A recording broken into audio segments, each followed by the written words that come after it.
વેરાવળ શહેરમાં સાગરપુત્ર ફાઉન્ડેશન ખારવા સમાજ દ્વારા રામદેવ પીર મહારાજની જન્મજયંતિ નિમિત્તે આસ્થાભેર ઉજવણી કરાઈ હતી।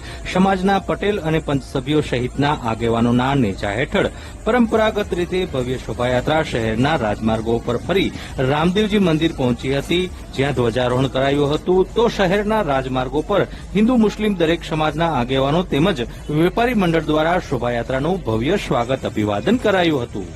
ગીર સોમનાથ જિલ્લાના વડામથક વેરાવળ શહેરમાં ખારવા સમાજના ઇષ્ટદેવ તેમજ હિન્દુ ધર્મના આરાધ્ય દેવ શ્રી રામદેવજી મહારાજની જન્મજયંતિ પ્રસંગે પરંપરાગત રીતે ઘનશ્યામપ્લોટ વિસ્તારમાં આવેલ શ્રી કામનાથ મંદિરેથી સાગરપુત્ર ફાઉન્ડેશન ખારવા સમાજના પટેલ દામજીભાઈ ફોફંડી, અધ્યક્ષ લખમભાઈ ભેસલા, પૂર્વ પ્રમુખ જગદીશભાઈ ફોફંડી, પિયુષભાઈ ફોફંડી, બોટ એસોસિએશનના પ્રમુખ તુલસીભાઈ ગોહેલની આગેવાની હેઠળ ભવ્ય શોભાયાત્રા શહેરના રાજમાર્ગો ઉપર નીકળી હતી, જે જાલેશ્વર ખાતે શ્રી રામદેવ મંદિરે પહોંચેલ, જ્યાં સમાજના આગેવાનો દ્વારા પરંપરાગત રીતે રામદેવજી મંદિરના શિખર પર 52 ગજની ભવ્ય ધ્વજાનું શાસ્ત્રોક્ત મંત્રોચ્ચાર સાથે ધ્વજારોહણ કરવામાં આવેલ હતું।